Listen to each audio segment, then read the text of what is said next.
never die. And this monster starts running right at me. Annihilated by nuclear bombs.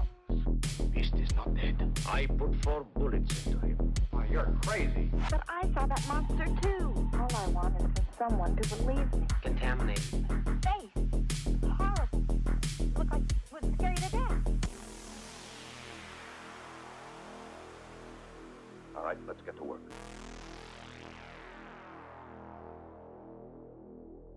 Feel the shadows.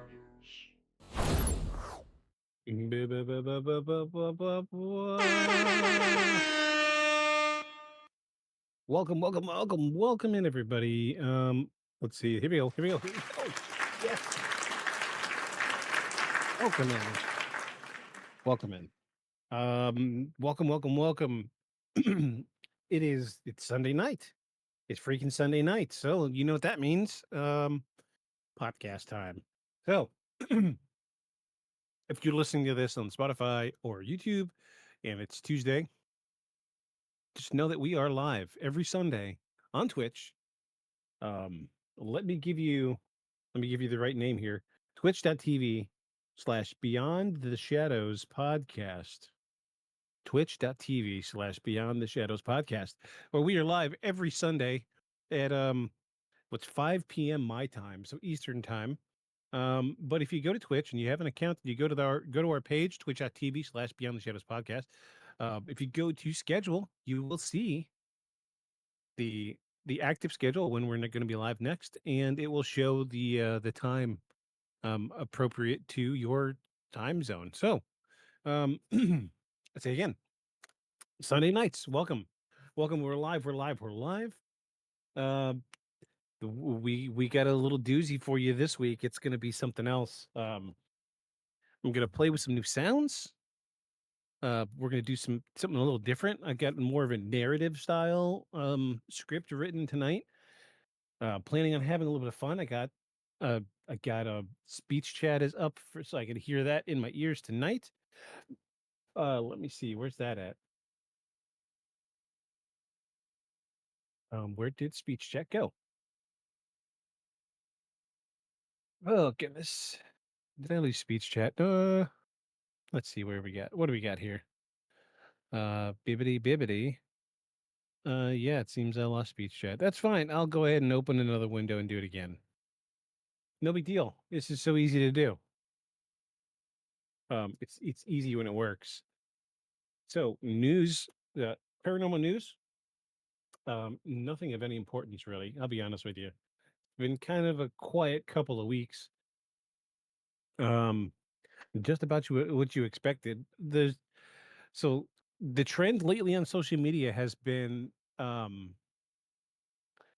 people are reposting the videos from the Florida alien event. So there was the event earlier, or yeah, probably about the middle of last year, where all those cops showed up at that local mall in Florida, and the thing that people were saying was it was a shooting, but there was like 50 cops there. It was hard to say exactly what it was. Still to this day, don't know quite what it was. I've never gotten a clear and concise answer what happened. But the unofficial story is that there were aliens, UFOs and aliens that somehow touched down, and they were trooping around this mall in Florida, and that's why there was 150 cop cars outside. And then there was a bunch of little videos. One of the most popular videos was the video of this guy outside his house, and he was seeing something out in his yard. Dude had a gun, his family, and everybody was like freaking out. There's a big pandemonium about it. So, um, we did cover it in season 1 of on Rapid Fire. I couldn't tell you what episode it was.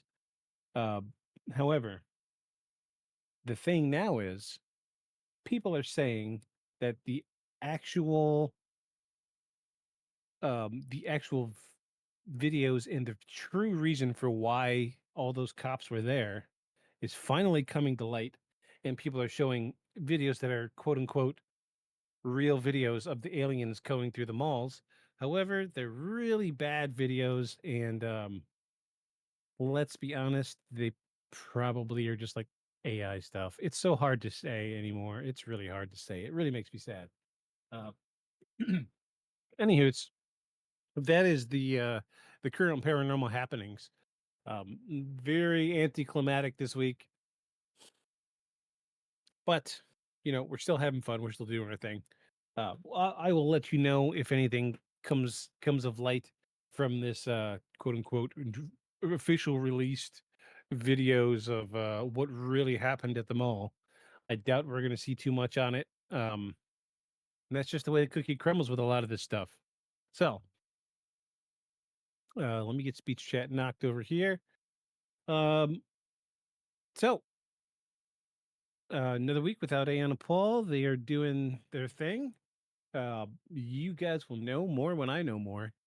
I did talk a little bit with Ayan this week. We played some video games together, and it just didn't come up in conversation. So he's still doing his thing. It's fine. Do your thing, buddy. We got you. We'll hold down the fort. This impenetrable bunker underground that I'm recording from right now is not going anywhere. So do your thing, buddy. I'll be here when you get back. Um, let's check the podcast emails. Let's see what we got. I got $1 that says we don't have anything, not even spam this week.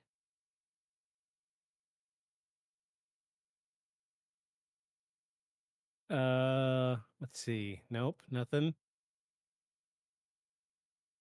Oh, we're eligible for a credit card and switch to 5G home internet. That is it. Wow. No emails, cool. If anybody wants to email us, you feel free to email us out anytime you want. If you've got a story that you want to tell us, if anything that you've seen is paranormal, or you've got a story or videos that you want to share with us that we could show on the rapid fire episodes, feel free to email it to us. The email is beyond shadows podcast at gmail.com. Beyond shadows podcast, not beyond the shadows, beyond shadows podcast at gmail.com. Feel free to email us. We'll get everything squared away. Um, so yeah, here we are. We've come to season 2, episode 16. 16? Hold on. Um, I want to look. Let me look right quick. While I've got everybody on the line. Um, I'm gonna pull up YouTube and I want to see.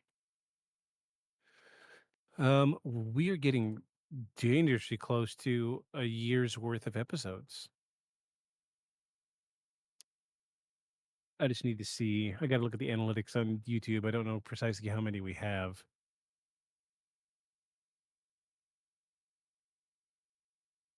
Oh my gosh, we're at 44 episodes.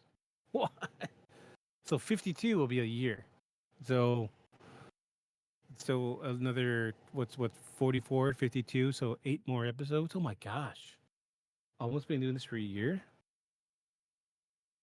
Let's see how many followers we got. On YouTube, we have 181 subscribers. On Twitch, we're at 152.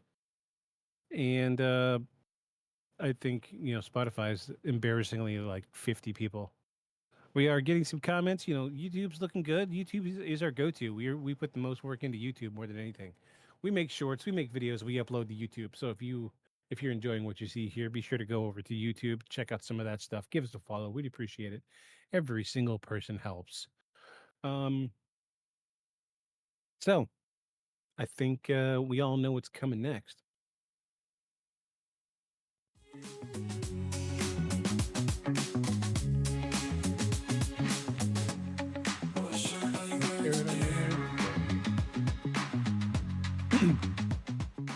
So I picked this one up yesterday.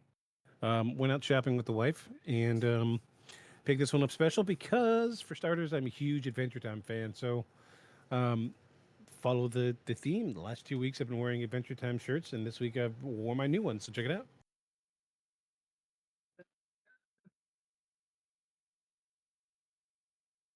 It says you're getting all hung up on imagine. Oh, excuse me. Excuse me. Oh, I've been sneezing like crazy. Let me read this shirt to you. It says, "You're getting all hung up on imaginary problems. You got to focus on what's real, man." It's true. You've got to focus what's unreal. Um, Stop focusing on imaginary problems. Treat yourself. Don't beat yourself, as I always like to say. Oh goodness, that little sneeze that got me. Whew. So, let me check one more thing before we get going. So let's see. Tonight we've got a. I finally did it. I got a dry erase board. Tonight's episode is the Hat Man and the Shadow People. So this is going to be the dry erase board for the podcast. Every time we think of something we want to do, we're going to go ahead and put it on here and make sure that it does not get forgotten. Because a lot of times we'll be like, "Oh man, we should do an episode about the airspeed velocity of a European unladen swallow." And by the time I get around to doing research for the week's episodes, I forget. So um, we have dry erase board now. We're gonna put this here. This is the dry erase board home. This is where it will live, next to my Logic Funko Pop. Cool. Look good for you guys. Cool. You guys get to see it. That's awesome. Awesome. Oh geez. All right. Let me check my phone before we get going. We are 13 minutes in. 12 minutes in. Excuse me. And tonight we are covering the mysterious, the mystical, the mythical, the Hat Man and the Shadow People. Um, yeah, so how about that? That's right. Two things, Hat Man and Shadow People. Um, so take that for what it's worth. Usually we don't cover two things. It just gets a little messy. My plan is to be a little long-winded with this and be a little more detail-oriented. I've spent some time really putting all this research together. um, so usually when we do a normal podcast and everybody's here, I have somewhere between 3 to 4 pages of script written for the podcast. However, tonight I have 12 pages of script written. So, this very well may be a two-parter. It's hard to say. We'll just have to see where it goes. Um, I did my word count for this was just over 20,000 words for a script, which is a lot. A lot, a lot. Usually somebody like me doesn't write 20,000 words. Um, but it happened this week. So we're going to roll with it. We're going to see what's happening. We're going to try to make this as interesting as possible. I say again, it's going to be long winded, but this is a crazy, crazy topic. Um, I've been seeing shadow people since, geez, the first time I saw one, I was probably 5 or 6. I remember it plain as day. Um, it was just, you know, everybody sees one out of the corner of their eye at some point in time or another, and I see them all the damn time. Oh my gosh, so usually when I go to work, I'm that guy that likes to come to work early, and I'm the guy that would love to stay late, but by the end of the day, we're all kind of tired. So I'm the guy that gets early. I'll get there early, clock in a little early, get some extra hours. Um, but I'll be by myself, completely by myself, and swear I see somebody out of the corner of my eye moving. And as soon as I turn my head to look, they're never there. This is what we call shadow people. This is a colloquial idea of what shadow people are. So if this has ever happened to you, then you know what we're talking about today. Shadow people. It's a very common thing. Um, a lot of people see these and they don't know what they are, or by the time they process what they've seen, the the moment has come and gone, and they're like, well, it was just nothing. So they move on to their next thing. However, tonight we're not just going to move on to the next thing. We're going to break it down. Break it down. Break it down. Yeah, different kind of breakdown. Um, we're going to break it all the way down. We're going to explore Shadow People and the Hat Man, which is the brother of Shadow People, but they're so closely related that they might as well be the same. So I decided to lump the two together. Um,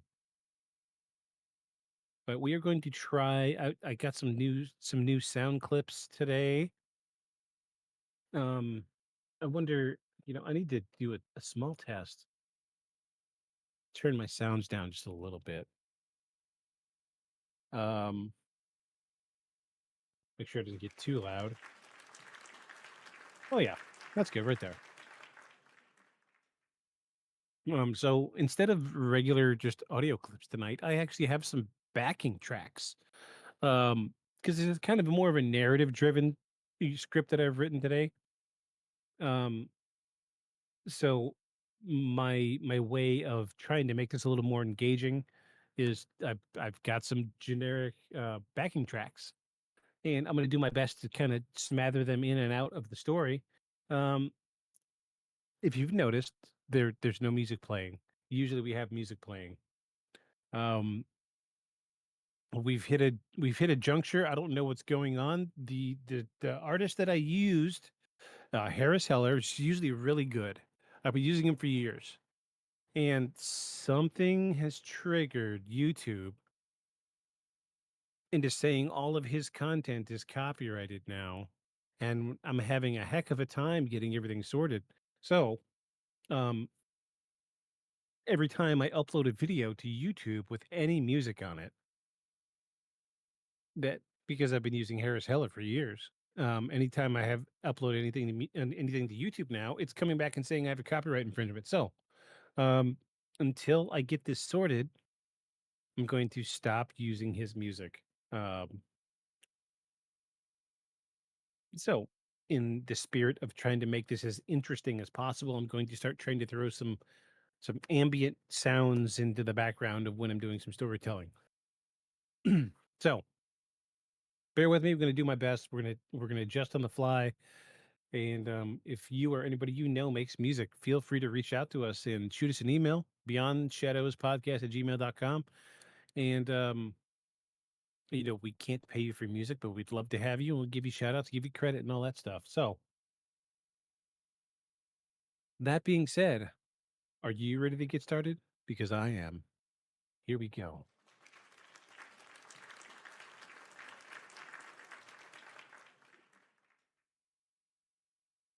But first, a word from our sponsors. No, I'm joking. We don't have sponsors. No, but first, I do need one more beverage.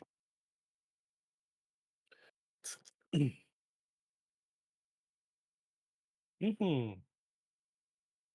Yum. Yum, yum, yum. All right. We're going to switch over to our backing tracks on the soundboard. I'm very excited. I'm really, really hoping this works. Um, I'm monitoring too, so I can hear the backing track, and I'm hoping that this stuff sounds as good as I'm hoping it does. All right, all right, all right. And for anybody watching, I do have speech chat open. So if you type in the chat tonight just to say hello, I will hear you and I will interact with you. It's fine. You know what? Let's put that in. Let's put that in the description for tonight's video.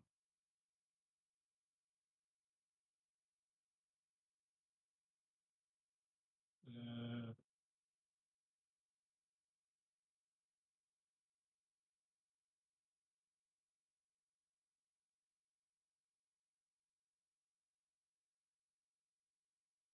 there we go.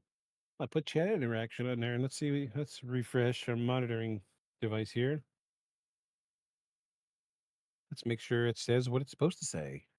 I'm always so hesitant to see if it um, actually says what it's supposed to say. Oh, let's go back to Twitch. Let me go back to Twitch.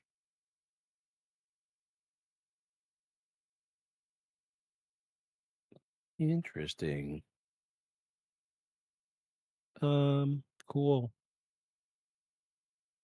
It doesn't actually show the oh, it's the go live notifications. Yeah, nobody looks at those notifications anyway. Cool. So we're gonna change the title.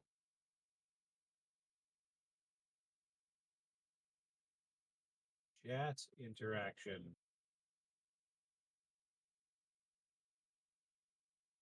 No, let's do chat is live. That sounds better. That is live. Done, done, done. So if you do any chats tonight, anybody listening or watching tonight, um, you'll be on the podcast. Be aware. So without further ado, I give you the Hat Man and Shadow People. All right. So, um,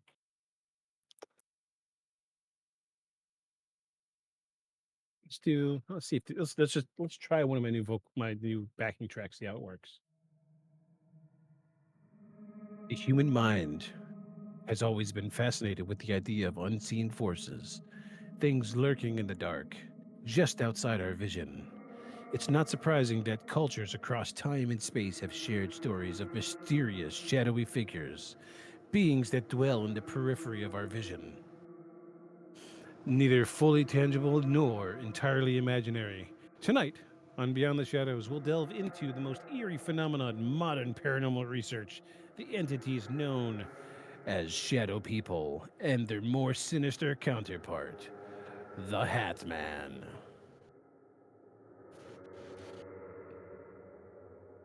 Though the experience of shadow people vary, one common thread runs through the accounts. These figures seem to exist on the boundaries between sleep and wakefulness, often appearing in the darkest hours of the night. When we are most vulnerable, they are usually described as dark, human-like figures with no distinct features, moving quickly and silently. Some report feeling watched or even followed by these entities. Ooh, that was good. I hope that sounded good at y'all's end. If anybody's listening, let me know what that sound mix sounds like, please.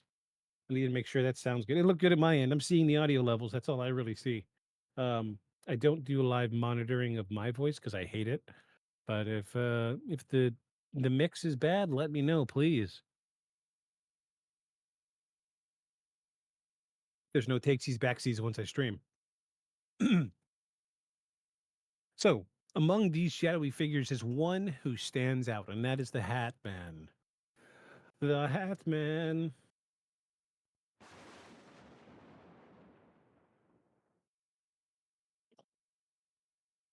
The Hat Man is often described as a tall, dark figure wearing a wide brimmed hat or cloak.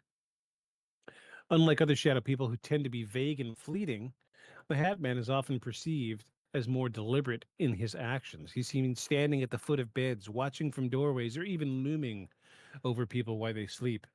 But who or what is the Hat Man? Is he simply another type of shadow person, or does he represent something more sinister? And why are these figures so commonly seen during sleep paralysis, a condition that affects millions around the world?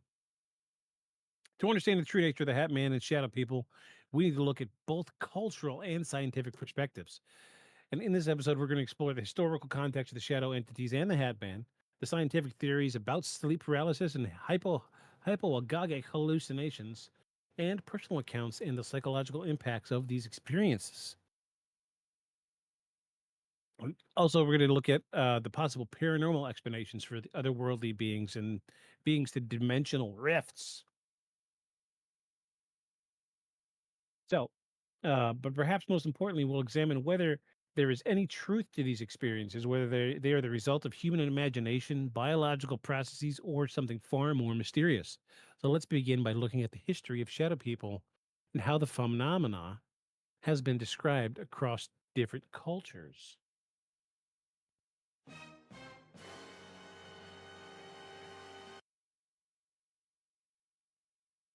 Yeah, that's happened. So, the phenomenon of shadow people is one that stretches across time, cultures, and belief systems. But what exactly are they? While there is no definitive answer, the common thread is almost all reported encounters is their mysterious, shadowy appearances and unsettling presence. Excuse me. Historically, the idea of shadowy, elusive figures has existed for centuries. The ancient Egyptians, for example, had beliefs about spirits known as Ka, which were often depicted as shadowy, detached figures capable of entering the realm of the living. These Ka were thought to roam at night, influencing the dreams and perception of the living. Similarly, many Native American cultures feature spirits or entities that are described as shadowy or shadow-like beings existing in the realm between worlds. The Hopi tribe, in particular, has a tale of shadow walkers, beings who cross between dimensions, capable of influencing the physical world while remaining unseen. In the Western world, the idea of shadow people gained significant attention in the late 20th century, particularly through accounts of sleep paralysis. Individuals experiencing sleep paralysis often describe seeing shadowy humanoid figures standing in their rooms, figures that may or may not be malevolent. These figures are typically described as having no distinct facial features, cloaked in black or gray, or often moving with jerky, unnatural motions. One of the most disturbing aspects of shadow people encounters is the sense of being watched or even followed. People who report seeing these figures often describe feeling an overwhelming sense of dread and terror, accompanied by an inexplicable urge to look away or hide.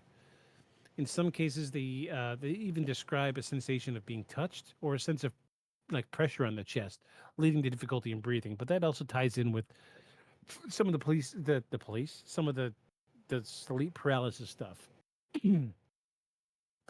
Uh, but is there any evidence to support these experiences? Are shadow people simply the result of imagination? Is there something more to the phenomena? So I'm going to say that this research is a little more catered to what is seen during sleep paralysis. Um, However,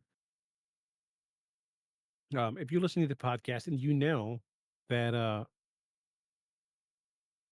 you've seen shadow people. I've seen shadow people. I see shadow people all the time, and they're generally.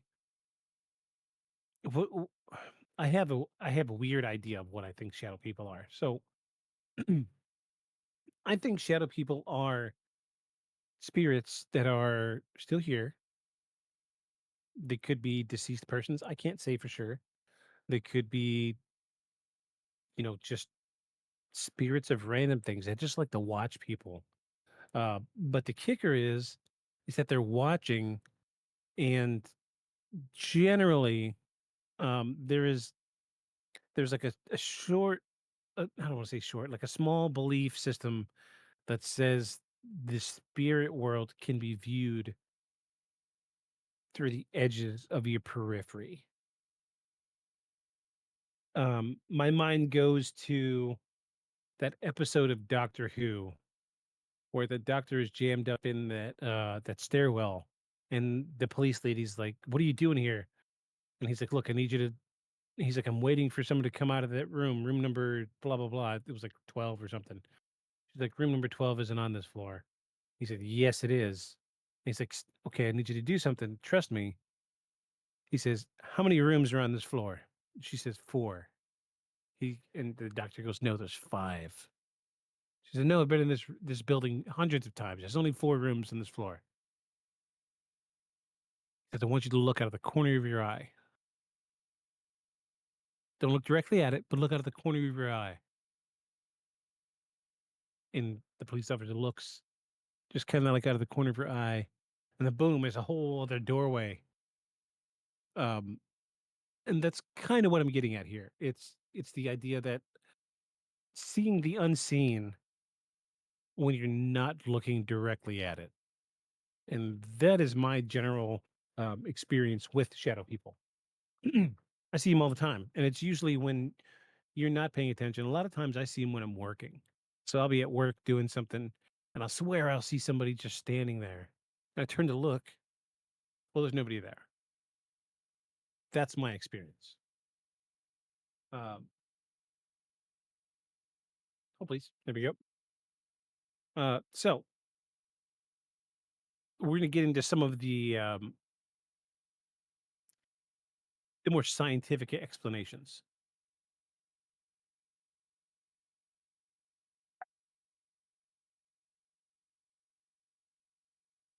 All right. So first and foremost is sleep paralysis. The most common scientific explanation for shadow people is sleep paralysis, a condition that occurs when a person wakes up but is temporarily unable to move or speak. And during this state, people often experience vivid hallucinations, which can include the sight of shadowy figures in their environment. These figures are often described as tall, dark, and featureless, which aligns with many reports of the shadow people. Sleep paralysis is a well documented phenomena. It occurs when the body remains in a state of REM, rapid eye movement, sleep, where most vivid dreaming takes place. Even after the mind has awakened during REM sleep, the brain essentially paralyzes the body to prevent us from physically acting out our dreams. If the mind awakens before the body, the individual may experience intense feelings of fear, the sensation of a presence in the room, and vivid hallucinations, commonly in the form of shadowy figures. So here's the kicker about this: sleep paralysis is a horrifying thing. I've had it happen to me a couple times, and it is one of the worst experiences of my life. Uh, so essentially, let me break it down. This says it pretty straightforward and clear. When you sleep, when you dream, your brain paralyzes your body to keep you from physically doing what you're doing in your sleep, in your dream. However, I don't know if it's like a chemical released or what have you, the brain doing what the brain does. Um, there can be times where your body is still asleep, but your mind is awake. And this is what sleep paralysis is. So your body is still acting like you're dreaming, and whatever is causing you to dream is still surging through your system. However, your eyes are open. And this is where the hallucinations part comes in because your brain thinks that you're still dreaming, your eyes are open.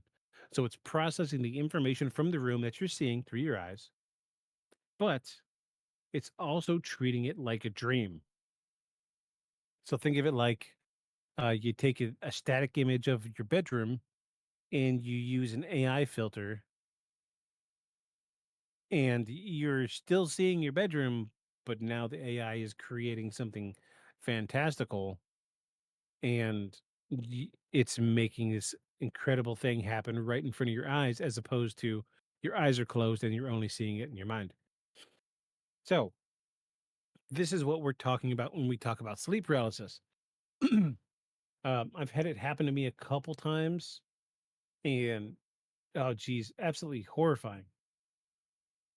Um, I think one of the worst ones I had, and I haven't had it happen a good long while, was I was asleep and I had a dream that I was in my house and somebody was chasing me. Now, when I sleep, I like the room cold. So it doesn't matter if I'm cold. I want the room cold because I like the feeling of the cold air and being under a warm blanket. If you're like me, you understand why. Um, so when I sleep, a lot of times I'll curl up in a ball. Even if I'm under my blanket, I'll curl up in my ball. And at the time, I was living alone. And in my sleep, or in my dream, being chased from my house, I would run into my bedroom and I hide behind the door. So my thought process is I'm gonna hide behind the door. So if whoever's chasing after me opens the door, I'll have to jump on them because I'll be behind the door. However, my dream, in my dream state, my REM sleep, my brain picked up the fact that I was curled up in a ball and my legs were my shins were pressed up against the wall. And so then I went and turned and put my hands against the wall. So I've got both my legs my legs and my shins against the wall, like I'm getting ready to push. And in my dream, the door was being forced open,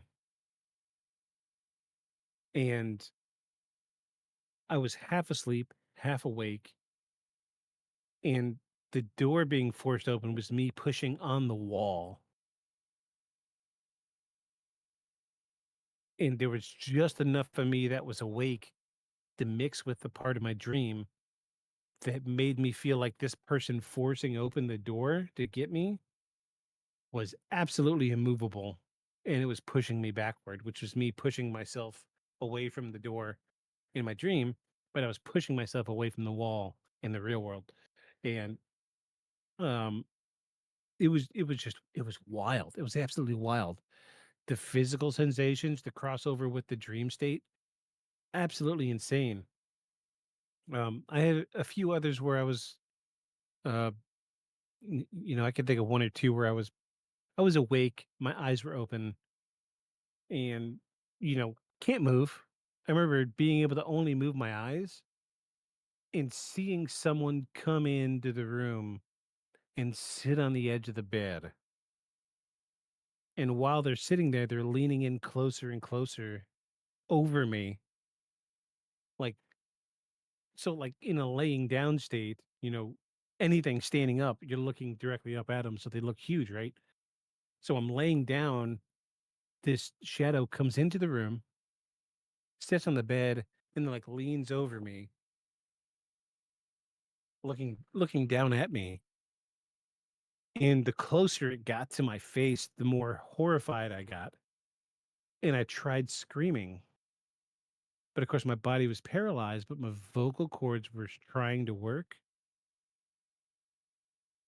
And I remember the sound of me screaming with my mouth closed woke me up.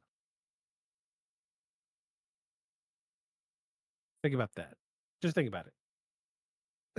So, uh, there's been a few times where I have dreams like that, and it's me screaming with my mouth closed. Um, that wakes me up. It's wild. It's really wild. We'll see if just me talking about it tonight makes it happen. I hope not. It shouldn't. It's really bad. It can get really bad, really scary. So, moving forward, um, another related phenomena is hypnagogia. Gagia, hypnagogia, hypnagogia. I don't know how to pronounce that word. Let's ask the oracle.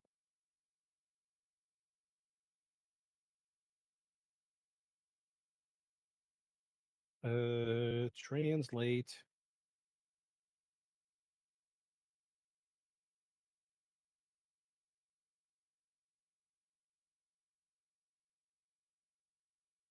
Okay, I want to hear it.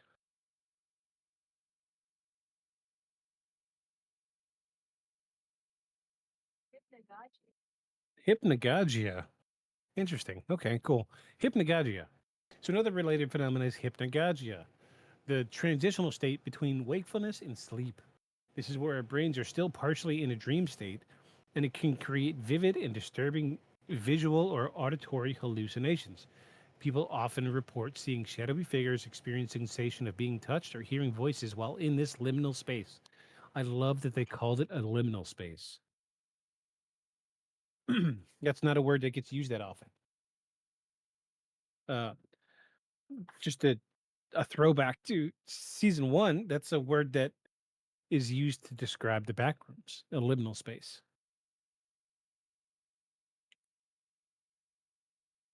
Um, so, from a neuroscience perspective,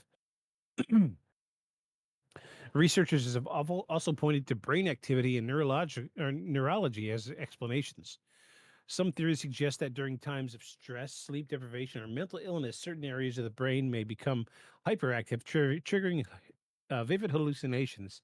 And these could easily take the form of shadowy figures, humanoid figures, especially when combined with the fear and panic that often accompany sleep. Excuse me, sleep paralysis. So, Despite these scientific explanations, the university of shadow people, or the universality of shadow people encounters is difficult to dismiss. People from all walks of life, from different cultures and belief systems, describe seeing the same type of figure, a tall, dark shape, no clear features, often observed during moments of fear or vulnerability. Is this purely a coincidence, or is there something deeper at play? While sleep paralysis and hypnagogia offer reasonable scientific explanations for the appearance of shadow people, these theories don't fully account for the universal nature of the phenomena. After all, the descriptions of shadow people aren't confined to a single culture or region. They appear across the world in both historical and modern contexts. So I'm going to say that no, the scientific explanation for what shadow people are doesn't necessarily explain what shadow people are, because I subscribe to the school of thought and I've seen them in states of complete wakefulness. Um, if you're anything like me or anything like any of the stuff that I follow, you know that shadow people are very, very easily seen while you're in a wakeful state. I see mine all the time when I'm at work, completely alert.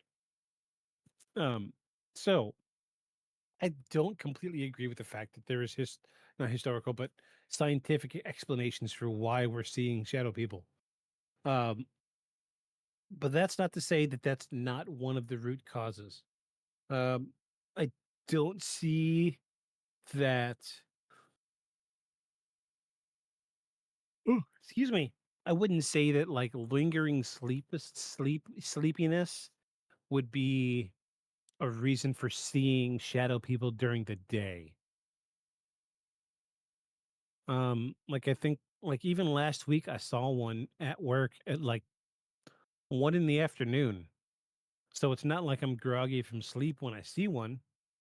I mean, how many times have you been just like in like an office building or any kind of room and swear that you just saw someone standing in a doorway out of the corner of your eye? Would you say that you're asleep? I wouldn't. I absolutely wouldn't.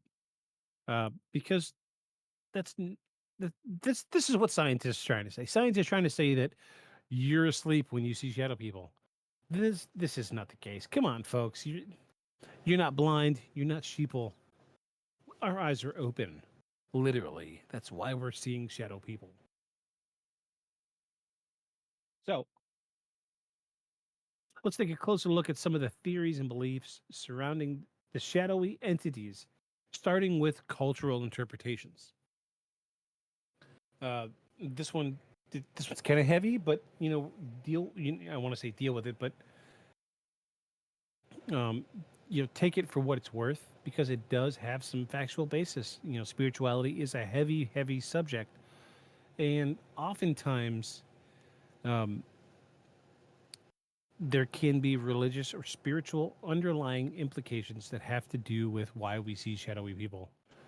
Um, I can't think of anything personally that I've seen, but we're going to cover a few of these. And these seem a little bit outside the box, but they fit the mold of shadow people and the Hat Man. So bear with me. Here we go. Across the world, shadowy figures or similar entities appear in many folkloric traditions, and these beings are often seen as malevolent spirits or harbingers of doom. And this is why it's considered a spiritual aspect because they would see these shadow people and feel like it is a sign from whatever deity they believe, or feel like it's a sign from the gods or something that's getting ready to happen. Um, the most prominent, and this one kind of shook me a little bit because it challenged what my traditional thought of what this was. So in Middle Eastern folklore, we have the jinn. Um, is there's a belief in a supernatural creature known as the jinn? They're beings made of smokeless fire, capable of appearing in a variety of forms. Some people believe that the shadow people are manifestations of the jinn. They're often described as malevolent spirits capable of entering the physical world, particularly during sleep.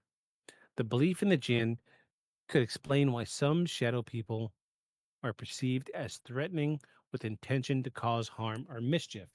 See, this perfectly fills the the the mold that we're casting for the shadow person. Um, so we have a creature made of smokeless fire that is perceived as threatening or with an intention to cause harm or mischief. So this goes back to the uh, early on in the episode we talked about how something is watching you constantly, and that it just wants to cause a ruckus or cause trouble. This is this is ballpark, but still with very close to home plate explanation of what the person is. Um, so Asian cultures, we start to get into more of the Hat Man idea of what the shadow people are. In certain Asian cultures, there are similar figures that mirror the description of the Hat Man. For instance, in Japanese folklore, there are creatures known as the Yurei, spirits of the dead who roam the earth, and these spirits are sometimes depicted as shadowy figures in traditional ghost stories, often wearing traditional clothing or hats. Some interpretations suggest that the Hat Man might represent a Yuri or a lost soul trapped between worlds, haunting the living. So this is one of the earliest and first explanations for what the Hat Man is. So it follows the mold of what we think shadow people are, but it also it also covers the Hat Man. It's very simple like that. We did have somebody else in the chat. They came and went. I guess my storytelling is not that great. I am sorry. I'm trying, folks. I really am.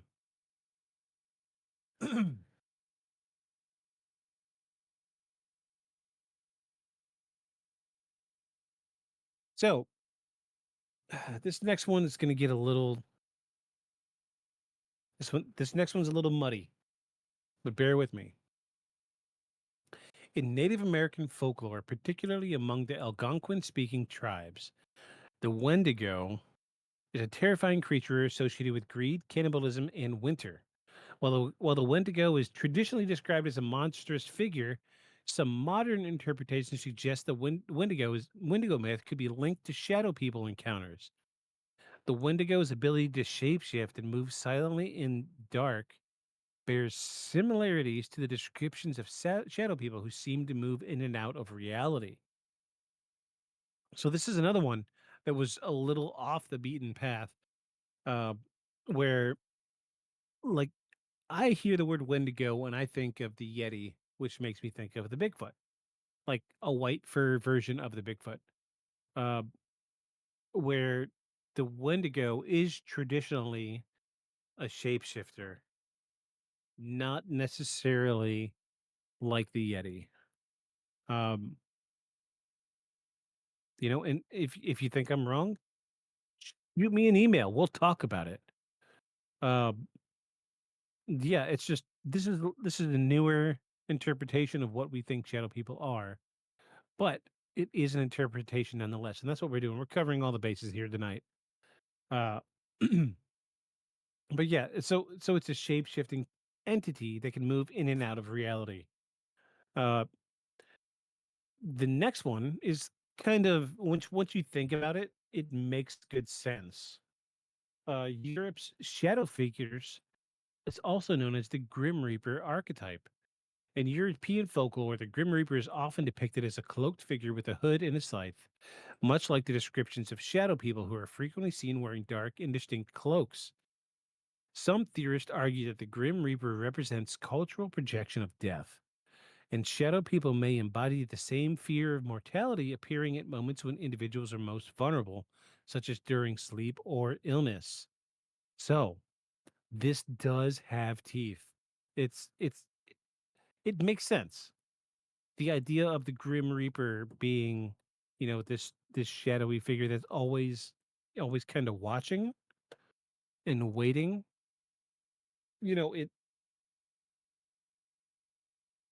it's not as far fetched as I would say as the Wendigo is, but it makes sense. It makes sense to me. So, these cultural interpretations point to a shared human experience, a deep seated fear of the unknown, the dark, and the forces that exist outside of our control. But there are also theories that venture beyond folklore and delve into more paranormal realms, suggesting that shadow people might not just be figments of the mind, but actual entities from another plane of existence. And now we're starting to get into the nitty gritty, the hairy stuff, the stuff that I like. And yeah, this is some of my stuff. This is right up my alley. This is more what this podcast is catered to, the paranormal.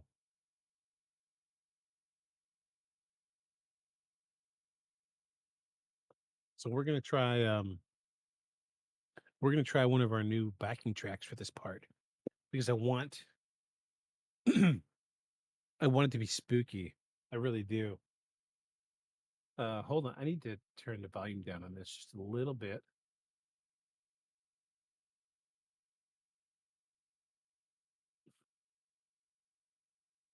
All right. I think we're good.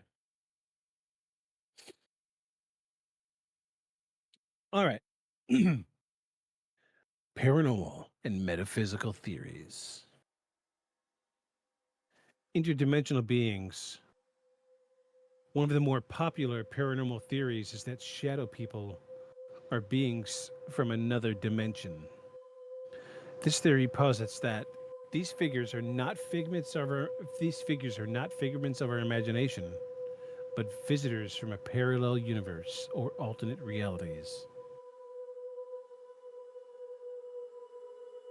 According to some of our excuse me, but visitors blah blah blah blah blah blah. I totally missed the whole sentence. According to some proponents of this theory, the reason shadow people are seen so frequently at the edge of our vision in dark spaces is because they exist on a different plane intersecting with our own. These beings are not fully aware of us, or perhaps they are, and they're simply observing us from a distance.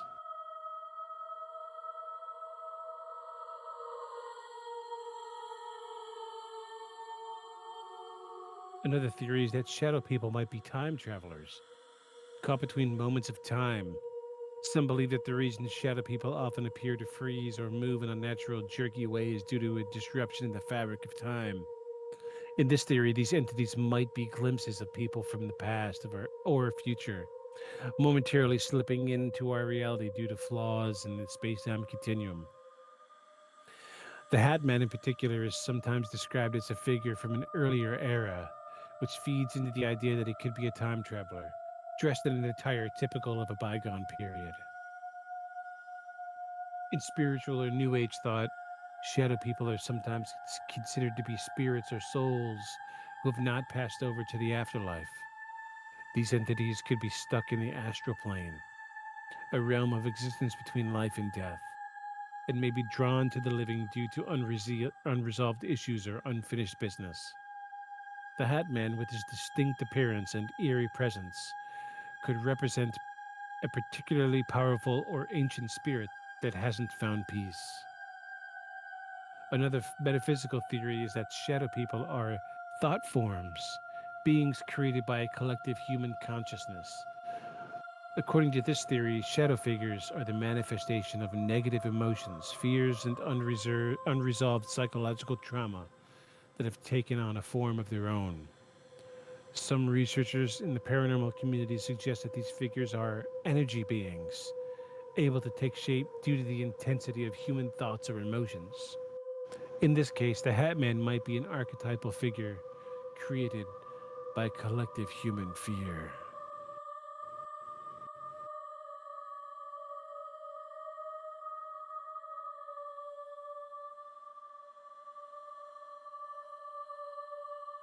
Ooh, that backing track really worked. That was good. It sounded good at my end. I hope it's not too loud.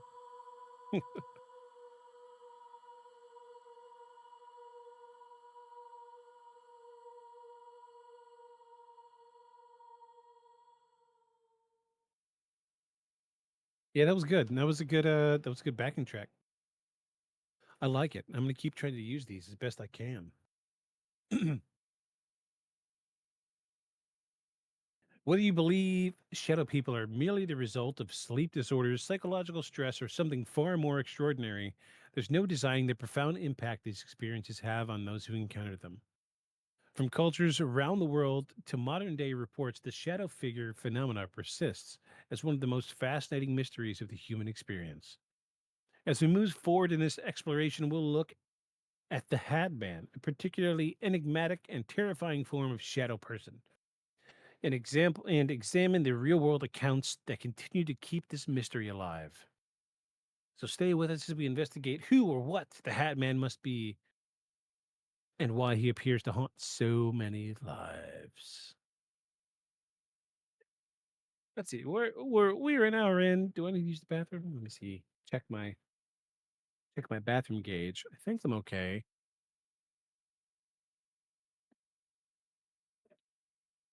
Yeah, I think I'll be all right for now. We might just ride on a little bit. Nobody's really here anyway, so I'll just keep talking.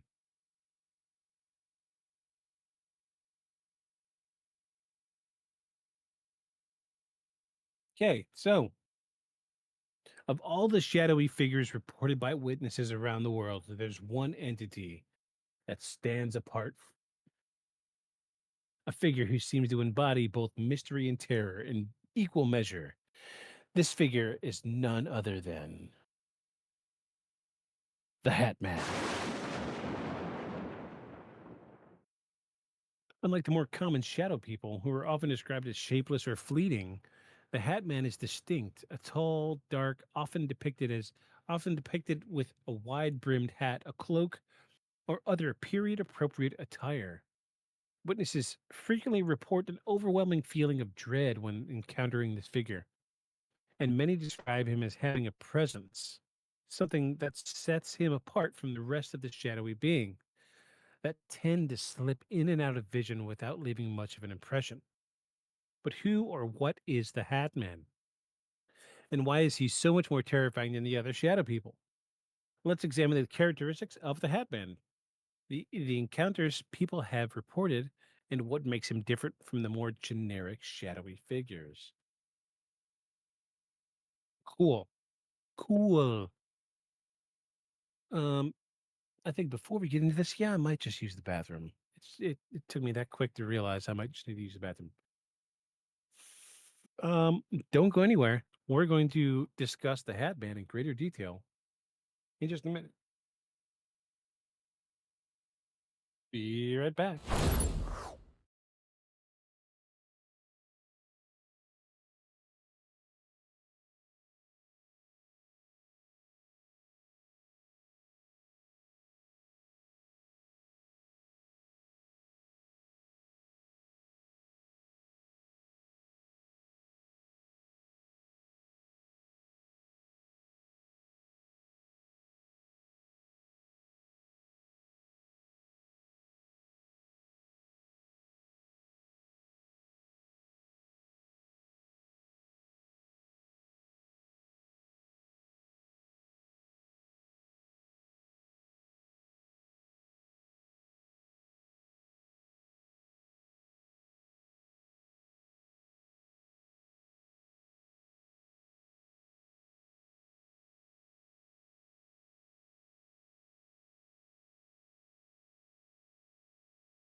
I'm back. Hello, hello. I need to make sure make sure I didn't just slam dunk my headphones. They're still plugged in, but I did yank on them pretty good when I stood up. So let's do a test. Hey, they still work. Good deal. I'm gonna finish this right quick. And if you were watching live, you could be having a drink with me.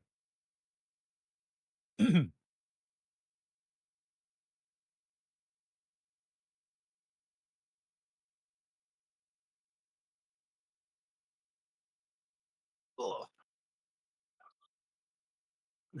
goodness. Every time I make a little noise, my dog loses his mind. It's a wonder he's not yelling constantly while I'm podcasting. That's okay. I usually don't do wine anymore. Um, I thought it was a reason I was gaining weight, so I switched to beer. And I gained a lot of weight for drinking beer.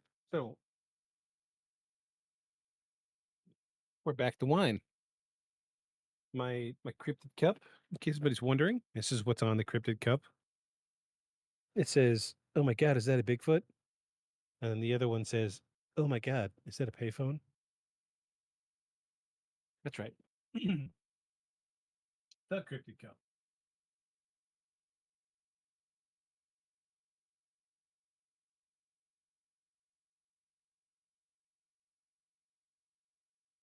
Hopefully, this doesn't make me phlegmy like it used to. Oh, I haven't had wine in a while. Here we go. It's about to get crazy. About to get crazy. Crazy. We're about to turn it up. Turn it up on Cryptid Channel 107.9. I'm not saying it's space aliens, right? But it goes without saying it's fucking space aliens. Yes. Space aliens. Wait, here we go. One more time. Oh my God! Yeah, I play that one all the time at work. It's a favorite at work. All right, so we've hit the halfway point here. Um, we have moved on from Shadow People to the Hat Man. Uh, so if you know what Shadow People are and you're listening, then I mean, surely you know what the Hat Man is. My plan for this evening was to have like some really cool visuals up, uh, photo evidence of the Shadow People or the Hat Man. But when you Google, when you Google pictures of just the Hat Man, like the Hat Man caught on film, it's just pictures of people wearing hats. It doesn't understand what I mean when I say the Hat Man. So I'm wondering, because I have so many Google devices in my house that probably after tonight I'm gonna get a ton of ad recommendations for hats. I'm sure. I seen a guy on TikTok do that where he had a piece of paper in front of him and he says, I should say that I have no reason to buy this. Um, I don't own one of these that requires these. And he turns his paper and shows it to the camera, and he says, and the camera says, "Dog toys." He's like, "There's no reason this should be in my life." So he does one little, like 30-second talk, and then he starts opening an internet browser, and he's like, "See, look, these ads for like hair growth, all this other stuff." And then he closes Chrome, and he starts talking about dog toys. And then the first time he opens Chrome, one of the first windows or one of the first ads he gets in his window is dog toys. So I'm sure after this, we're going to get lots and lots of ad recommendations for hats. So bear with me. Here we go. We're going to dive into the Hat Man. Most notably, his feature is, of course, the hat. Do I have a hat? Do I have something I can wear? No. The only hat I have is my tinfoil hat, and I really, really don't think this is the hat that the Hat Man is wearing. So, just saying.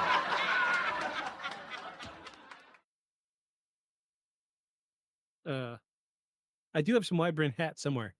So when I think of wide brimmed hats, I think of the V for Vendetta guy, the the Guy Fox. Oh my gosh. We got we got a bot in chat, everybody. We got a freaking bot. Let me ban this guy right quick. That sucks because he's watching. Can I just mute him so I get my numbers up? Jeez.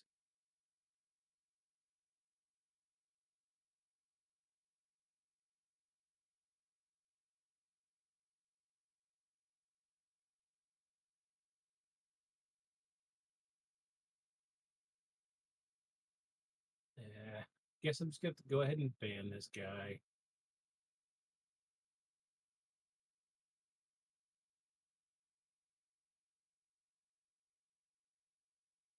We time this guy out for 10 minutes. Hopefully not banning him will keep him in chat for a little while and keep him from uh you know what? No, let's just ban him. Just get it over with. Sorry, buddy. I hate to lose a viewer because he's a freaking bot, but nobody watches anyway. It's fine. So the Hat Man, of course, his most notable feature is the hat and the way it sets him apart from other shadow people. While shadow people are often described as featureless with no facial detail or distinguishable characteristics, the Hat Man's appearance is far more specific. The hat. Most witnesses describe the Hat Man as wearing a wide brimmed hat, sometimes a fedora, or other times a top hat, which is most consistent features in the past number of reports. The hat itself seems to be a defining characteristic, often drawing the focus of those who encounter him. The hat is not merely a visual element, it has been described as having a shadowy aura that adds to the figure's malevolent nature. Some people even report that the hat appears to distort the shadow itself, making it seem almost unnaturally dark. In addition to that, many descriptions of the Hat Man include a long flowing cloak or robe, which further enhances his ghostly spectral appearance. Unlike the formless, fleeting shadows often reported by those experiencing sleep paralysis, the Hat Man is described as a solid, imposing figure, often standing at the foot of beds, looming in doorways, or simply watching from the corner of a room. A striking characteristic of the Hat Man is his height. Many who encounter him report that he is much taller than a typical human, sometimes towering over the people at 7 feet tall. This towering presence is often what triggers the feelings of intimidation and unease that accompany the encounter. Unlike other shadow people, who are often reported as having an unidentified or vaguely humanoid shape, the Hat Man's body seems to be far more defined, even though it remains entirely black or shadowed in appearance. So, there's that.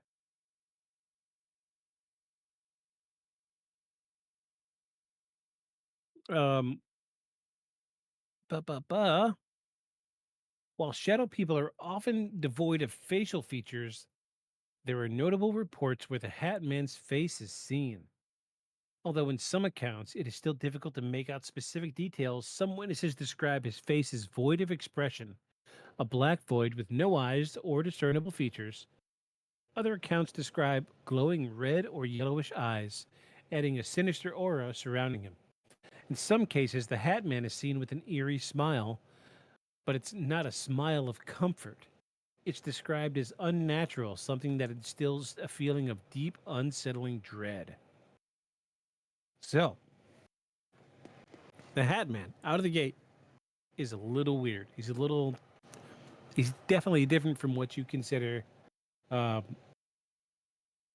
what you would consider shadow person.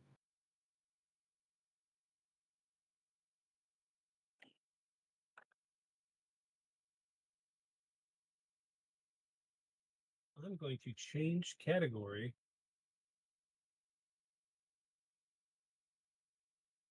On Twitch.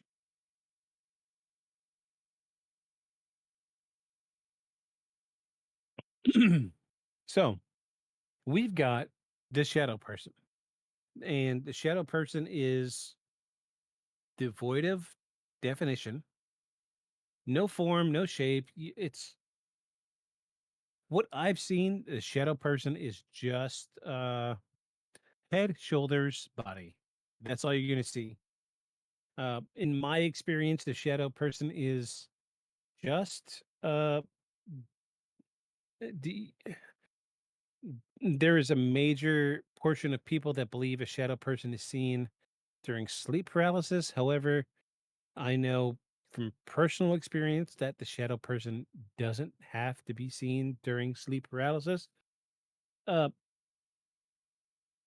where you don't necessarily see a figure, like a defined figure, you see something out of the corner of your eye that you know in your mind is a person.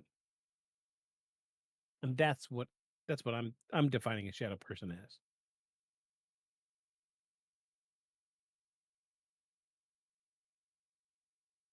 Hold on, I'm just reloading the stream. Hold, please. Okay, that's working. So, the Hat Man, however,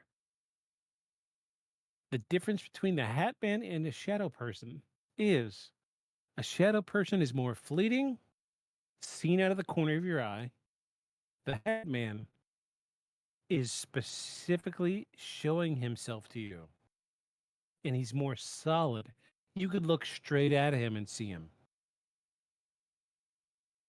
Um, I've personally never seen the Hat Man, uh, but if you follow this podcast enough, you know that that's not necessarily a reason to believe that it's not real. So, the physical traits of the Hat Man alone set him apart from other shadow people, but it's the encounters themselves that make him all the more chilling. Unlike many of the other paranormal phenomena, the Hat Man has been described in remarkably similar terms by people from all walks of life in all corners of the world. What makes his presence so distinctive is the consistency in which he's reported, as well as the psychological and emotional effects that follow these encounters. We've got, let's see, one, two, three cases of the Hat Man, and we're gonna go over these. These are gonna be fun. Hold on, let me put some backing audio here.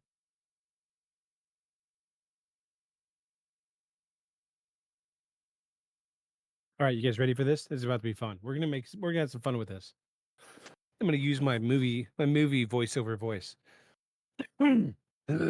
Yeah. Are you ready? Because I'm ready. Are you ready? Are you ready? Are you ready? Are you ready? Are you ready?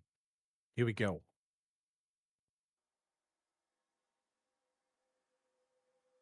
One of the most common settings for the Hat Man encounters is the bedroom, where individuals report seeing him standing at the foot of their bed, watching them as they sleep. A teenager from Ohio shared her experience. Quote, I woke up in the middle of the night to find him standing there, tall, black, looming over me. I couldn't move, couldn't scream, but I knew he was watching me. His hat was huge, like a fedora, and his face was just dark. There was no expression. I was frozen with fear, unable to look away. End quote. This feeling of being watched is a consistent theme in the Hat Man encounters. The figure doesn't seem to engage with the victim in any way, but the overwhelming sensation of being observed is something that can last after the encounter. Case number 2, the family's experience. A family in Arizona shared a chilling experience that was witnessed by multiple people in the same home. The father described seeing the Hat Man one evening as he walked past the hallway. Quote, I was walking through the living room, and for a second I saw him standing in the doorway.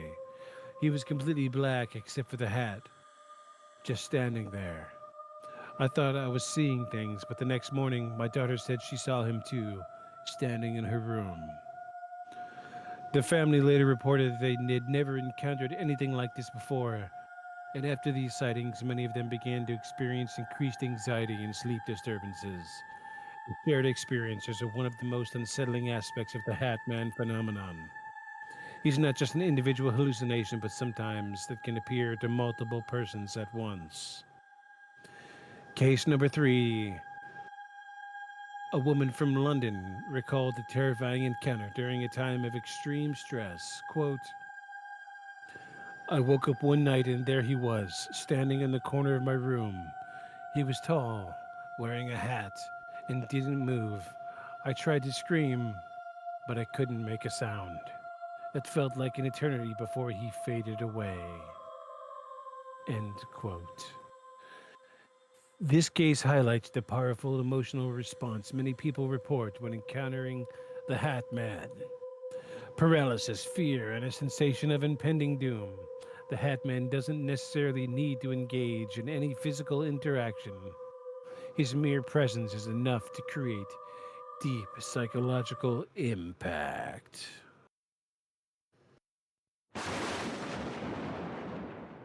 I should have been a little quicker with the lightning strike or thunder strike. Yeah.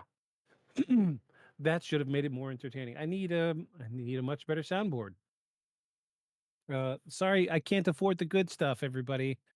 This podcast doesn't make any money, so you have to deal with the weird in between sounds. Sorry. But no, those are really interesting firsthand accounts of the Hat Man. Uh, I think at this point we can say that the Hat Man is definitely more of an ominous and malicious entity than shadow people. Because we'll look at it from like my perspective. Shadow people are generally seen out of the periphery. They're just fleeting images of what we think we saw a person. Oh, there was somebody just there. And when you turn and look, they're not there anymore. However, the Hat Man is definitely he wants his presence to be known, and he doesn't need to do anything to create any type of psychological impact. And that's why there are so many cases that involve the Hat Man. Uh, I remember listening to another podcast where somebody had described the Hat Man as like some type of serial killer from Victoria times, or Victorian times, excuse me. Um, it's it's been a while since I've listened to that podcast. I'll admit, but it seems to me like it is like period clothing. Okay, so we've got a wide hat. Uh, let's switch scenes here. Hold on.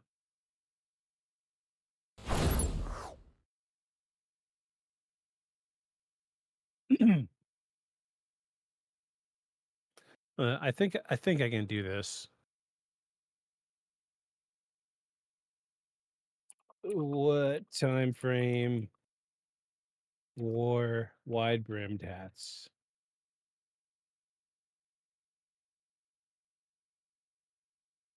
Wide brimmed hats were particularly popular during the 19th century and early 20th century, especially among women. They were worn for sun protection, fashion, and as a part of mall attire, a formal attire. Excuse me.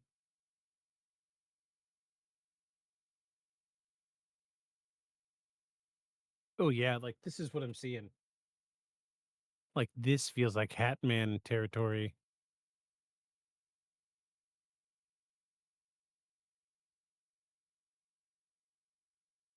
Yeah, there you go. You can see it. You can see it there. That lady. That's what I'm thinking. When I think of Hat Man, that's the type of hat I'm seeing. Um,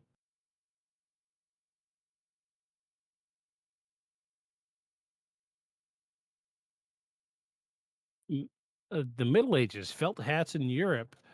Key developments during this time included the wide-brimmed hat, which would provided protection from the sun and rain. The creation of the conical witch's hat, possibly inspired by the tall, pointed hats worn by medieval Jewish men. Okay, so we are dealing with some type of powerful, malevolent spirit from 19th and early 20th century. That's what we're dealing with. It's as simple as that.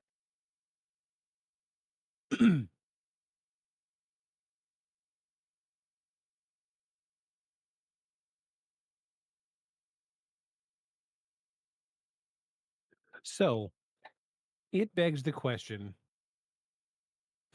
Uh, I feel like there is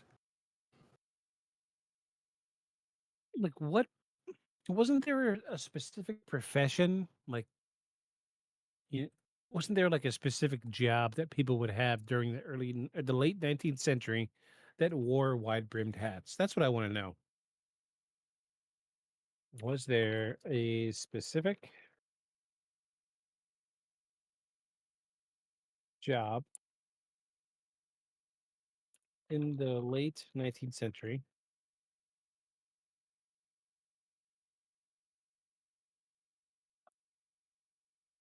that wore wide brimmed hats?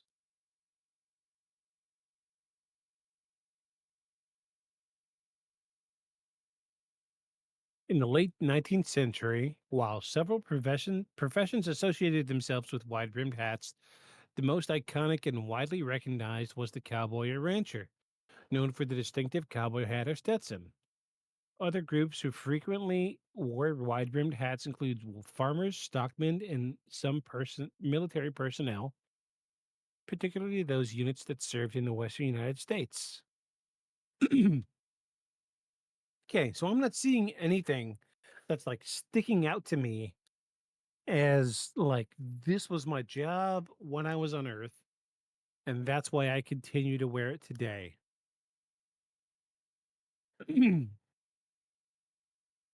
So let's look up one more thing. Why does the Hat Man wear a wide brimmed hat?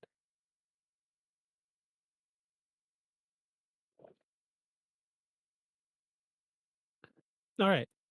So it says the Hat Man, a figure often described in the context of sleep paralysis and shadow people, wears a wide brimmed hat, likely due to its association with the figure's shadowy, mysterious experience with the common imaginary imagery of sinister characters.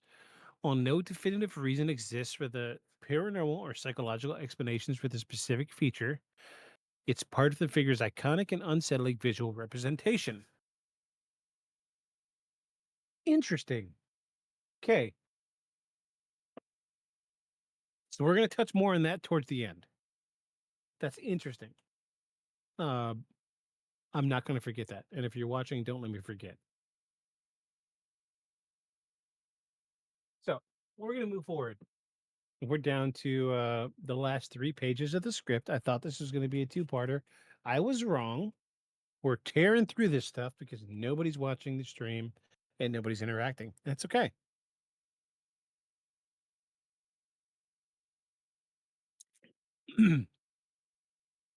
The consistency in descriptions across different cultures and regions suggests that the Hat Man may not be a product of mere imagination or sleep paralysis. There's something unique about him, something that separates him from the rest of the shadowy entities that people regularly encounter. Is he a manifestation of our own fears, or is there something more? Could the Hat Man be a figure from beyond our world, something that exists on the periphery of our reality, waiting to make contact? Next, we'll explore the theories behind the Hat Man, why he seems to be such a strong presence, and why he's so much more than just a terrifying, or so much more than terrifying other than the shadowy entities. Let's take a moment to reflect on what we've learned. The Hitman stands out among shadow people for his distinct appearance and unsettling presence. People across cultures and regions report seeing a tall, dark figure with a wide brimmed hat, often evoking feelings of dread and paralysis. But what does the Hat Man represent? That's what we're trying to get at. Because I feel like he's not specifically something paranormal, but maybe he is a subconscious representation of something in our psyche. That's what I'm getting at. That's what I was going to wait to say, but the script beat me to it.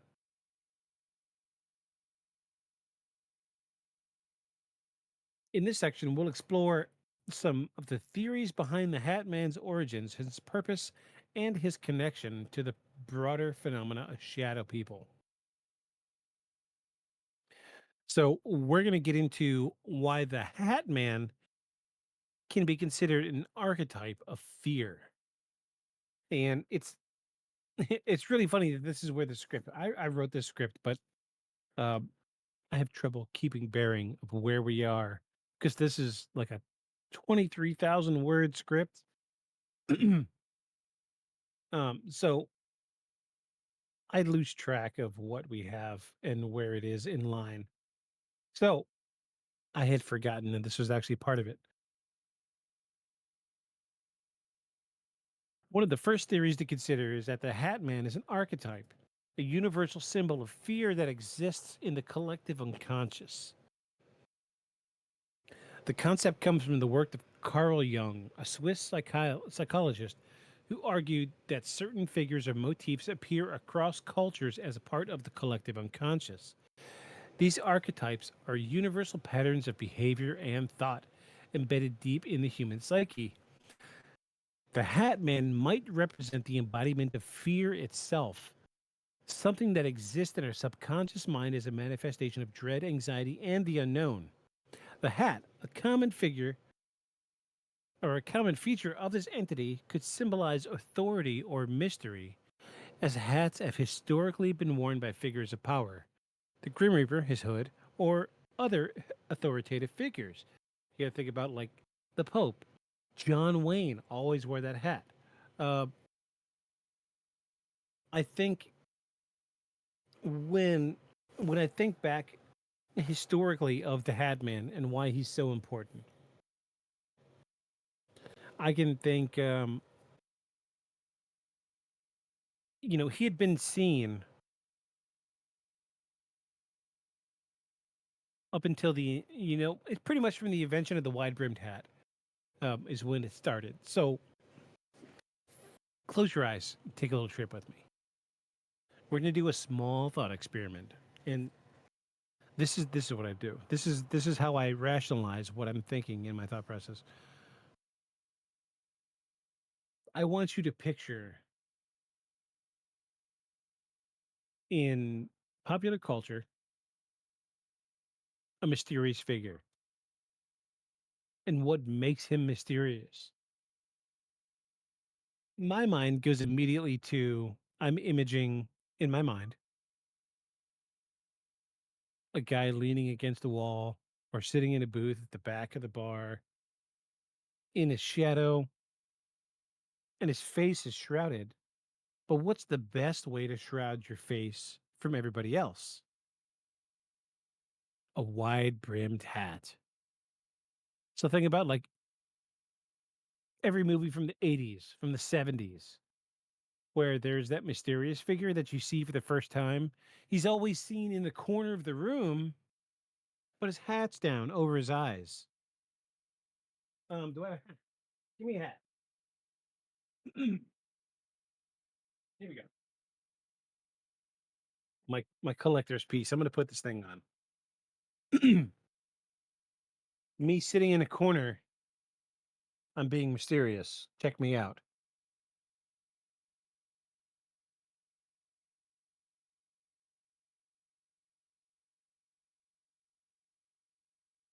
What makes me mysterious? It's the fact that you can't see my face.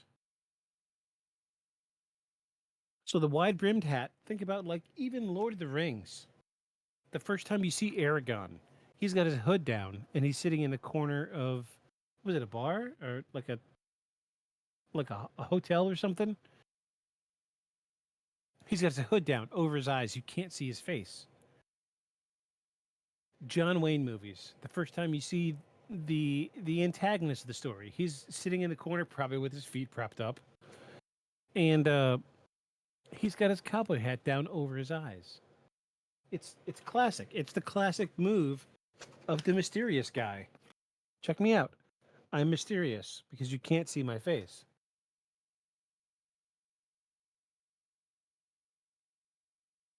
Mystery. But you got to think from the first time that the hat might have been seen, ball caps like this weren't a thing. At the time, it was wide brimmed hats. So we have an early subconscious zeitgeist, if you will, of what we describe as the mysterious person wearing a hat down over their face.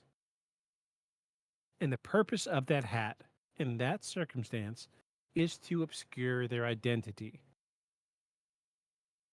That's why this section of the script really, really resonates with me with what I'm trying to say is this a representation of unknown and fear of people?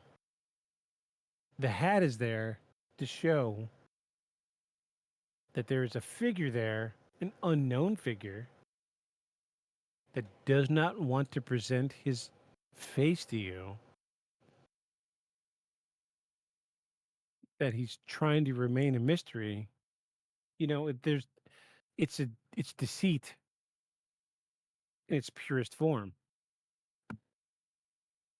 Purest form. Think about that. Okay. I know I just took a break, but I've got to use the bathroom one more time. And then we're going to get into the last 2 pages of this. And this is about to get really rocky. But I want you to really, really think about what we're talking about tonight. I'm going to see if I have a wide brimmed hat that I could wear for the rest of this episode. I will be back, people. Hold. Here we go.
Ah, yes. It's good to see that nobody's here.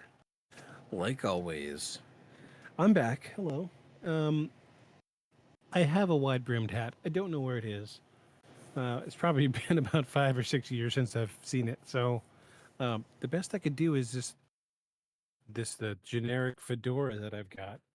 But I'm going to, I'm using it to further drive home the idea of what I mean about the mysterious person.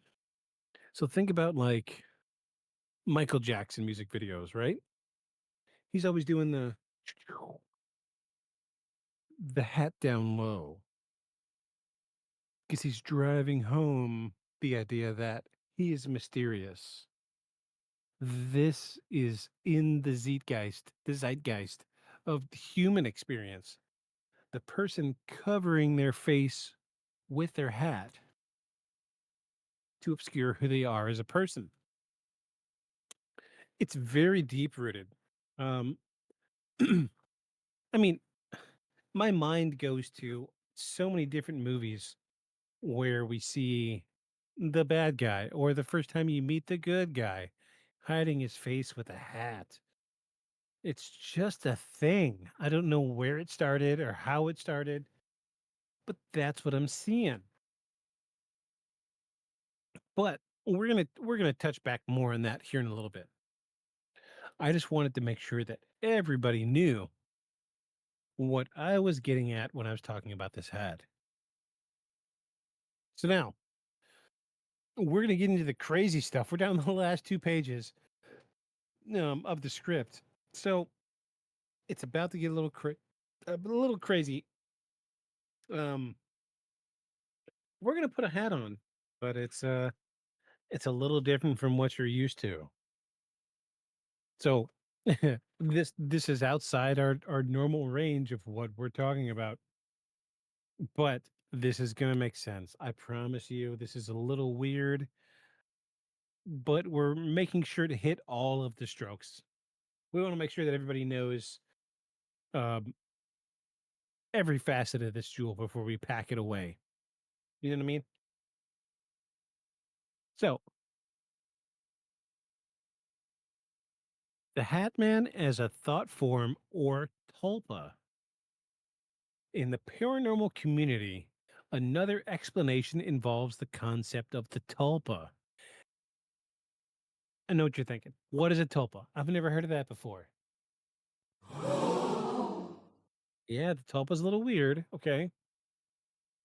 The tulpa is an entity that is created through the intense thought or intention of a person. According to this theory, the Hat Man could be a thought form brought into existence by the collective fears, anxieties, and imaginations of persons who have experienced him. A tulpa is a being created by focused mental energy, often resulting in a group of people who believe in or concentrate on the same idea or figure. Over time, this belief, collective beef, ugh, jeez, yeah, I'm getting ahead of myself. Over time, this collective belief could give rise to a physical manifestation, the Hat Man, in this case, who exists because people have created him through their collective fear and focus. Supporters of this theory argue that the more attention people give to the Hat Man, the more power they inadvertently give to him, enabling his presence to become stronger and more influential in the physical world. The Hat Man could, in essence, be an energy construct perpetuated by the very people who fear him. So we're back to kind of the same thing.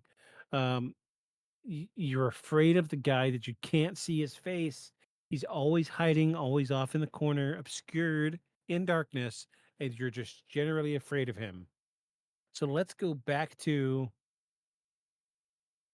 um, let's say early 19th century.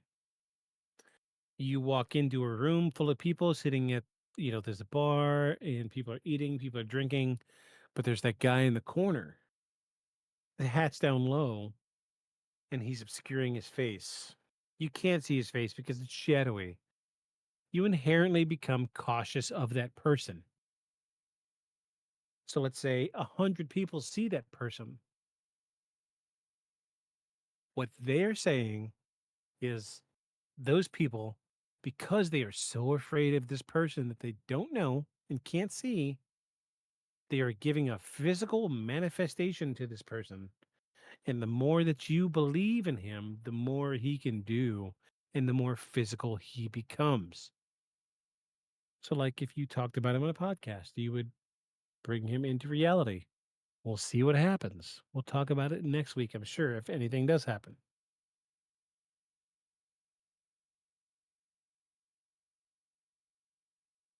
So, finally, a psychological perspective on the Hat Man suggests that he is a manifestation of the mind, specifically a result of stress, trauma, or psychological distress. This explanation draws heavily from the theory of sleep paralysis, where the mind remains partially conscious during sleep cycle, but is trapped in a dreamlike state. So back to what we were saying earlier.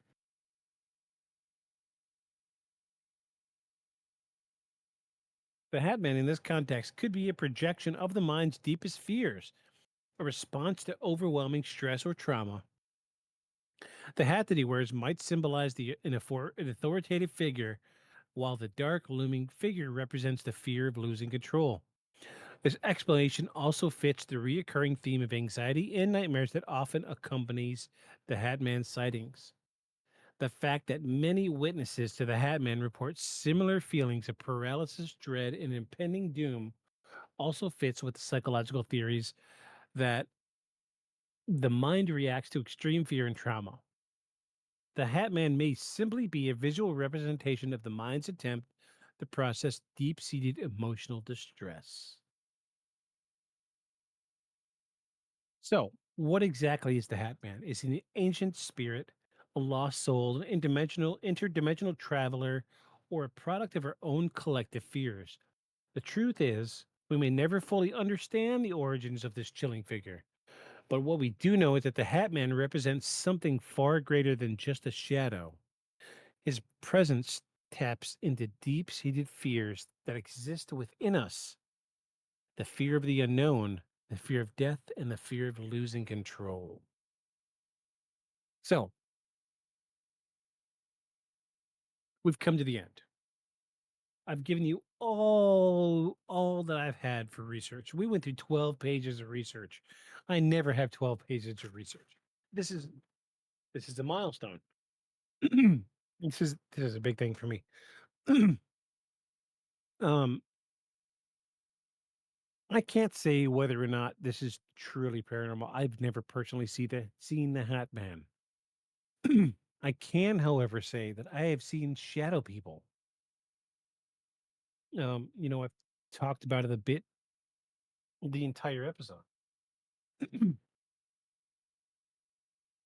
uh, let's see. Hold on. I was curious, and I think we should look on Reddit. I don't, you don't usually pull from Reddit, but um, Hat Man experiences Reddit.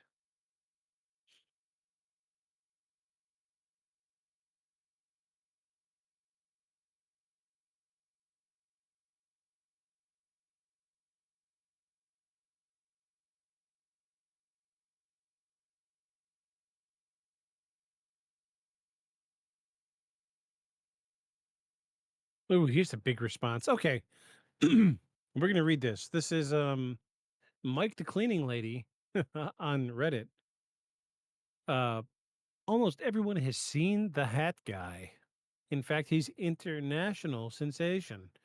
The Hat Guy is one of the most common figures that appears in dreams, right up there, the hooded figure wearing a druid monk Jedi robe, the disfigured child, and the creepy old woman. He appears in dreams around the world regardless of religion. He's always wearing the same wide brimmed hat every time. And every time people see him, he's always up to some kind of no good. If you're wondering how well known the Hat Guy is, he's bigger than the Slender Man and Elvis put together. While the hooded Jedi figure is responsible for the iconic Sabbath song, uh, "What is this that stands before me?" The Hat Guy has beat him hands down. The Hat Guy is the inspiration behind beloved characters like Freddy Krueger, Indiana Jones, early intro scenes, and The Undertaker from World Wrestling. There is something about a shadowy figure with a Western hat that people simply cannot stop picturing. If you're worried about your safety, you can relax, even though millions and millions of people swear to have seen him. The Hat Guy has never harmed or attacked anyone. He is just a figure in a dream, much like other dreams everyone has had through the ages. Remember that dream you had about it being naked in public, or that dream you had about being hopelessly lost in a place where you're familiar with? How about that time when you dreamed you were having sex with someone you would absolutely never have sex with in real life? The Hat Guy is just the same. Why do we seemingly have all this almost exact same dreams? I can't answer that. Neither can a psychological professor, but it happens, and someday, probably not today, we might understand why. Now, if it's all the same to you, I'd like to fall asleep and have that naked in public dream one more time. I'm twisted in that kind of way. Thank you for your input, good person. That was Mike the Cleaning Lady on Reddit. Thank you so much. Great response. Yeah. Uh, Prince Peach 007 says, I recall seeing him when I was 14. I attended a summer program where middle schoolers would stay at college campus and take AP classes for college credits. I was wide awake, laying in a loft bed with the lights out. My two roommates. My roommate says, "WTF is that?" We look over to the right. In front of the door was this huge, tall, shadowy figure with a fedora style hat. Couldn't make out any features. We were so scared, but we couldn't leave because he was right in front of the door. I went under my blankets. I felt him near me. I peeked out, and he was right at my bedside. I don't know if he was looking at me or not due to not being able to distinguish features, but I flew back under the blankets and didn't come out. Next day, we talked about it, and apparently, he went to each of our beds and inspected, and quote unquote, inspected as they both saw him looking in my direction. Uh, then the other roommates saw him do to each of them too. I will never forget that. Ooh, spooky. Somebody says I've seen him 3 times in 2 years. Somebody says I saw him every night for 6 months when I was around 11, 12. I thought it was sleep paralysis for a while until one night I was uncomfortable in the position I was in and sat up to readjust my pillow. I spent a minute or so getting comfortable, looked over, and he was just there staring at me. I remember waking up around 3 a.m. every night and staring at him until I passed out again. I don't know how I managed to fall asleep with him there, though. Interesting.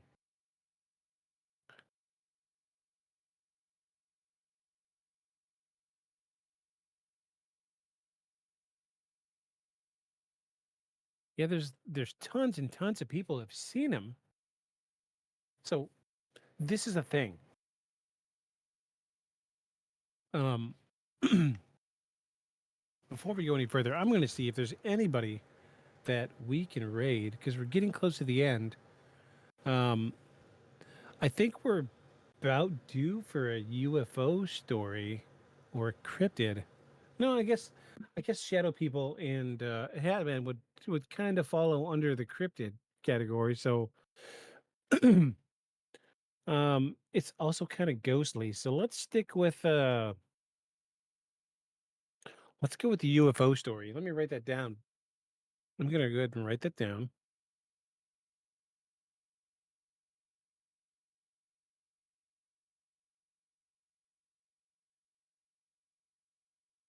UFO/aliens. Next week. UFO/aliens.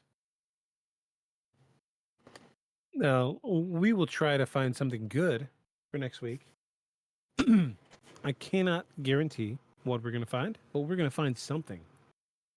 Um, but I want to say I have never seen the Hat Man. I don't intend on seeing the Hat Man. Um, I don't feel like a lot of these stories, people are seeing the Hat Man when they were younger. Um, I never saw him when I was younger. However, I am a grown man now, and I don't anticipate that he's going to show himself to me because I'm happy in my life. I've dealt with a lot of things. I've learned to deal with a lot of things.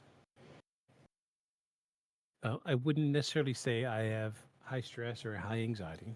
I have a job. I do my thing every day. I get 1, 2 days off a week. Excuse me. Um, I record a podcast every Sunday. I don't. I wouldn't necessarily say that my life is full of stress.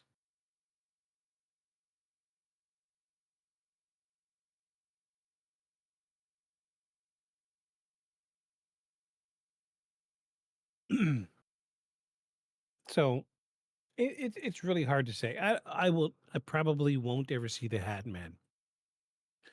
However, I have seen shadow people, and I see them all the time. Um, let's see what we got here.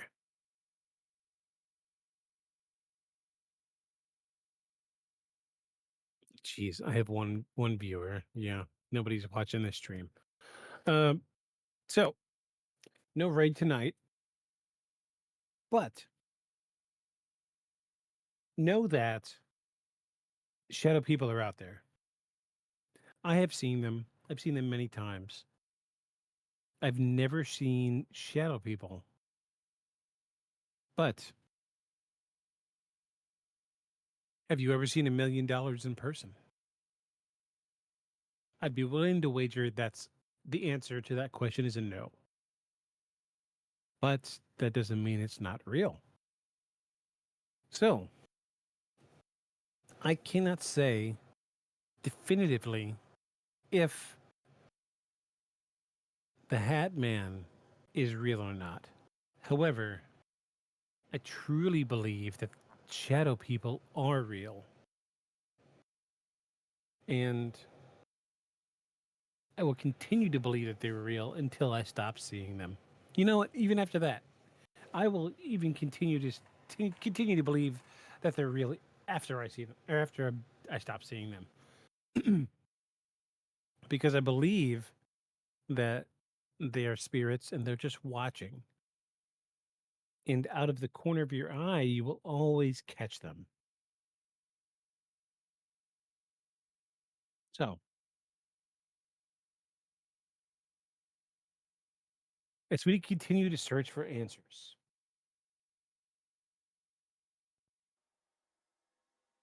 the Hat Man remains a mysterious, terrifying presence in the shadows, one that continues to haunt the minds of those who encounter him. Whether he is a manifestation of the unconscious mind, a lost soul from the afterlife, or something altogether different, his legacy as a figure of fear endures.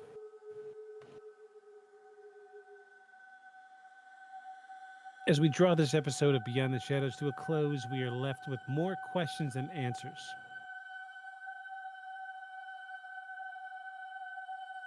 The Hat Man remains an enigma, one that challenges our understanding of reality, fear, and the unseen forces that may lie just beyond our perception.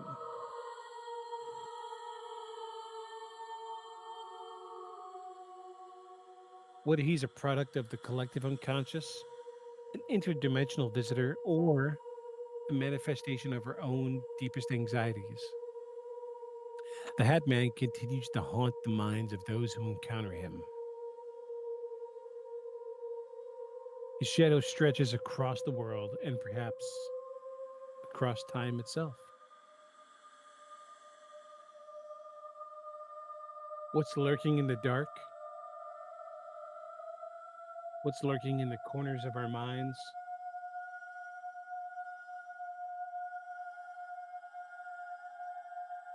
We may never truly know. But one thing is for certain, the shadows are more than just empty spaces. They're full of mystery and often truth. But whatever you do, just make sure you follow us.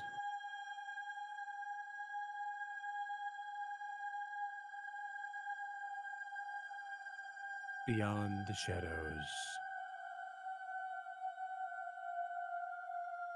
Good night, everybody.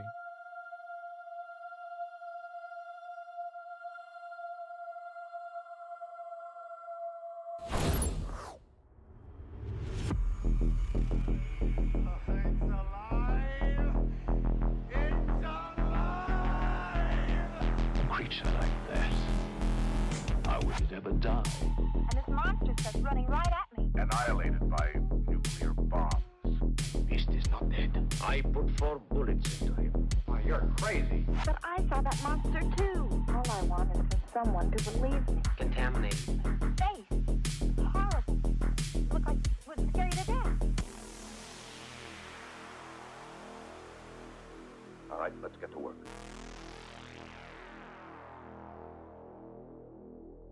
Beyond the shadows.